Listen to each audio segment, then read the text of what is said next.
खुश आमदीद। जिल्हा परिषद primary digital Urdu school Khamgaon, taluka Shevgaon, जिल्हा अहमदनगर। जमात अव्वल, सबक नंबर 7।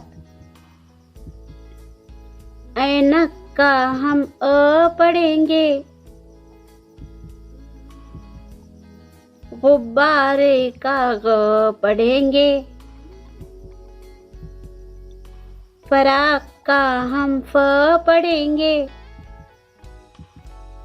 कैंची का हम पढ़ेंगे,